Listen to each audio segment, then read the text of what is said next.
Hi everyone, my name is Nogotemba. You are more than welcome to be here.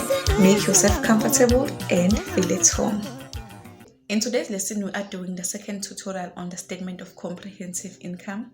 Here we are required to prepare the statement of comprehensive income for the year ended 31st December 2015.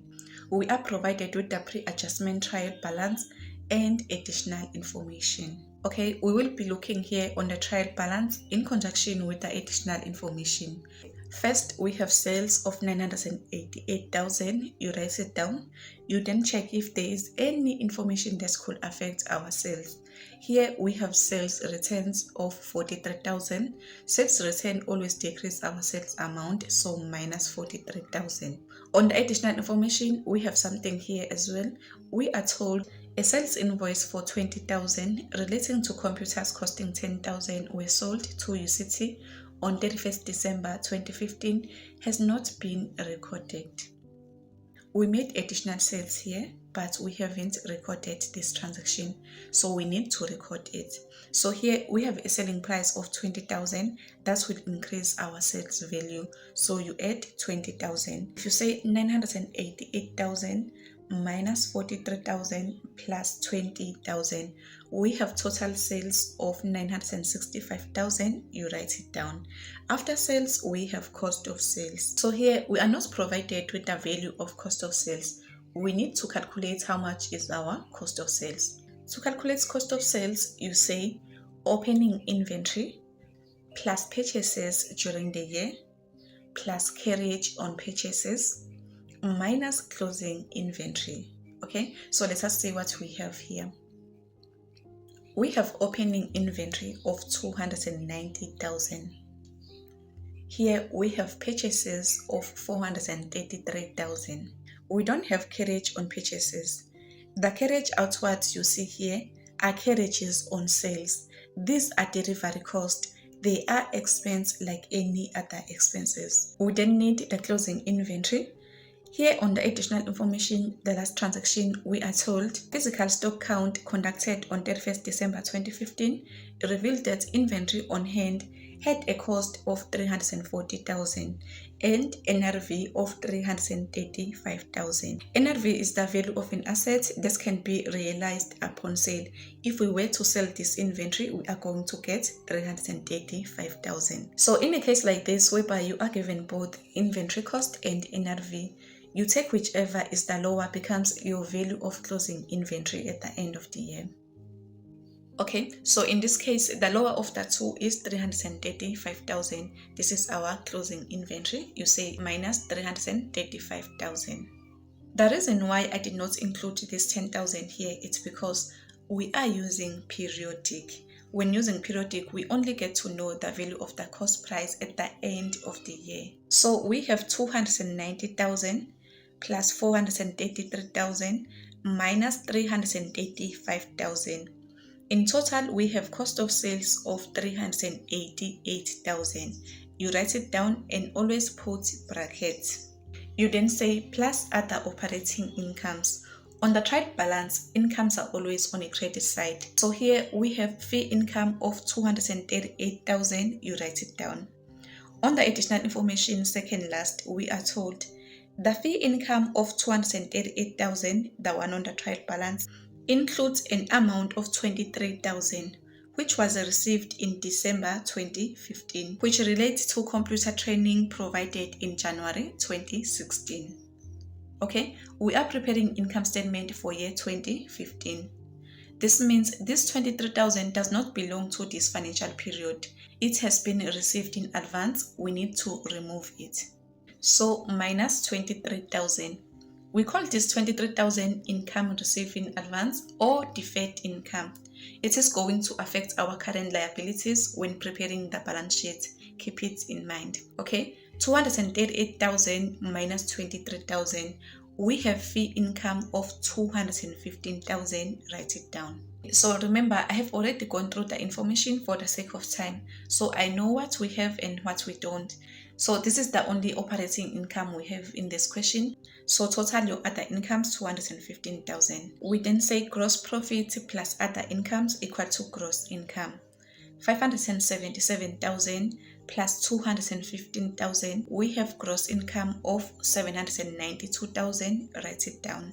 We then move to operating expenses. You say less operating expenses. Okay, let us do like this. We list all the expenses as they are listed here on the trial balance. First, we have carriage outwards. You open bracket, write down 15,500. We have rent, water and electricity, open bracket, 148,800. Advertising, we do the same, write down, open bracket, 21,400. Salaries and wages, open bracket, write down, 126,200. Telephone, open bracket, write down, 57,500. Here, information number 1. These items are taken from the balance sheet of ABC Limited as at 31st December 2014, which was last year. Information number 2, we are then told all the appropriate reversals were processed correctly on the 1st of January 2015. So this means all the above information has been taken care of. All adjusting entries, reversals has been correctly made. So transaction number 3, let us skip this for now. Let us go to transaction number 4. On transaction number 4, we are told the bookkeeper has not recorded the following items relating to the financial year ended 31st December 2015, which is the current period we are doing. We have stationery on hand on 31st December amounted to 7,400. Here on the trial balance, we also have stationery on hand of 37,900. Okay, you take this 37,900 which was on hand minus the stationery which we are remained with right now. The stationery that we have on hand is 7,400. The difference is the stationery used during the year. So 30,500 is our stationery expense. Write it down. On the following transaction, we are told telephone bill for 4,000 for the month of December 2015 was received on the 4th of January 2016. No entry has been made for this. So here we owe December payment. The expense has already incurred, but we haven't paid. We are going to pay in the next financial period, which makes this an accrued expense. So you add 4,000. 57,500 plus 4,000. 61,500 is the total telephone expense we incurred during the year. Write it down. We have used this one. Next, the prepaid insurance of 115,200, the one on the trial balance, includes an amount of 72,000. This amount was paid 31st August 2015 for a period from 1 September 2015 to 31st August 2016. This amount, 72,000, has already paid. What we need to do is to remove the months which does not belong to this financial period, amounts which were not supposed to be here. Okay, what are those amounts? From September to August 2016, this is a 12-month period. So now let us see how much is the insurance premium per month in this 72,000. 72,000 divided by 12. Per month insurance premium is 6,000. How many months that we were supposed to pay? We were supposed to pay for September, October, November, and December. Only these 4 months were supposed to be paid. The rest has been paid in advance. 12 minus 4, we paid 8 months extra. So you say 6,000 times 8, we paid 48,000 in advance. So minus 48,000. This 48,000 is called prepaid expense. It is going to affect our current assets when preparing the balance sheet. 115,200 minus 48,000. Insurance expense for the whole year is 67,200. You write it down. Okay, the following information is about fixed deposit and interest income. Let us leave it for now. We will be back soon. We have used this one. We use this one as well. Since we have used all the information, let us go back here.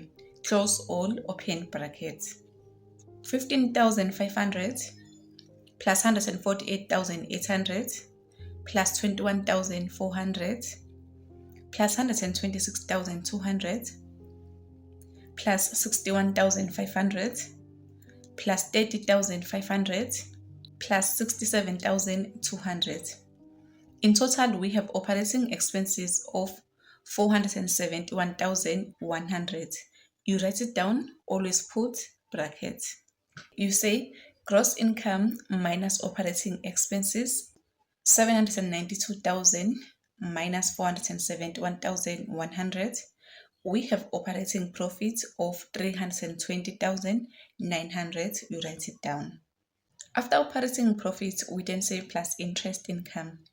This is an interest on fixed deposits. So here on the trade balance, we have interest income of 6,300. Write it down. Let's go back to this transaction. Here we are told the fixed deposit investment was made on the 1st of May 2015 and earns an interest of 10% per annum. Interest on this investment is received quarterly in arrears on 1 August, on 1 November, on 1 February, and 1 May. So we are going to receive this interest income in arrears. So basically this means every 4th month we receive interest income. Money will be received late after 3 months has already passed. This is what they mean by in arrears. So what we know here, we made a fixed deposit during the year. Clearly, this amount won't be 12 months. It won't be an annual income. This amount will need to be apportioned by months. Remember, this deposit was made during the year in May. So we have May, June, July, August, September, October, November, and December. This is 8 months. So you say times 8 divided by 12. So interest income expected for this current period is 8,400. So here on the trade balance, we have a fixed deposit of 126,000. We then have interest rates of 10%. You say 126,000 times 10%. We have an annual interest income of 12,600. So remember, we have 4 quarters in a year. Each quarter has 3 months. Okay, so here we have interest income of 12,600 divided by 4. Per quarter, interest income is 3,150. The first quarter was received on the 1st of August, which covers May, June, and July, 3,150. The second quarter was received on the 1st of November, which covered August, September, and October, 3,150. So far, we have received only 2 quarters. If you say 3,150 times 2, so far we have received interest income of 6,300, which is the one on the trial balance. So the third quarter is going to be paid next year on the 1st of February. This would cover November, December, and January. But here we don't need January. January is out of our financial period. So you take this 3,150 divided by 3. Per month interest income is 1,050. Remember, November and December are accrued. 2,100 is accrued since it is going to be paid in next year, February. Say plus 2,100. We call this amount accrued income. It is going to affect our current asset when preparing the statement of financial position. So if you say 6,300 plus 2,100, in total we have interest income of 8,400. This one, the one we calculated here. After interest income, you then say operating profit plus interest income, 320,900 plus 8,400. We have profit before interest expense of 329,300. Write it down. You then have interest expense of 28,800. Transaction number 3, we are told on 30 September 2015, a payment of 80,000 was made to repay part of 12% bank loan. When was this happened? 30 September. Keep that in mind. They then say interest on loan is payable half yearly in arrears. We are going to pay 31st March and 30 September. By half yearly, it means we are going to have 2 payments, 6 months, 6 months. Here we are told this interest is paid in arrears. So this means we are going to pay on the 7th month after 6 months has already passed. Okay, remember this loan was taken last year. So that means the interest payment we made on the 31st of March was covering 6 months from 1 September last year to 28 February 2015. We taken a bank loan of 320,000. with an interest rate of 12%. If you say 320 times 12, we have an annual interest of 38,400. Remember, it is paid half yearly, so divide by 2. 6 months is 19,200. 31st March, we paid 19,200. Remember, we had interest expense of last year which accrues to this current period. So this does not belong to this financial period. We need to remove it. If you say 19,200 minus this accrued expense of 9,600, we are remained by interest expense for this current period of 9,600. We then paid the other 19,200 in full. If you add this to 9,600 plus 19,200, we paid 28,800. This amount is this one here on the trial balance. This is how they calculated it. Okay, so this last payment we made on 30 September covers 6 months from 1 March 2015 to 30 August 2016. September, October, November, and December. These 4 are not paid. They will be paid next year again in March, which makes them an accrued expense. So remember, end of September, we made a loan repayment of 80,000. So now the interest expense will be calculated on the outstanding loan balance. If you say 320,000 minus 80,000, the outstanding loan balance is 240. This one you see here on the trial balance. To calculate interest payable, we are going to use 240 times 12%. We have interest expense of 28,800. So remember, now 6 months has already passed. So we are going to say 6 divided by 12. We have interest expense of 14,400. If you say divide by 6 months, per month interest expense is 2,400. Remember, we have 4 months accrued, so you say times 4. 9,600 is an accrued expense, so you say plus 9,600. 28,800 plus 9,600, we have interest expense for the year of 38,400. Write it down. Profit before interest expense minus interest expense, 329,300 minus 38,400, we have net profit for the year of 290,900. So guys, this is the end of our today's session. Thank you so much for watching. Till next time, Tululu.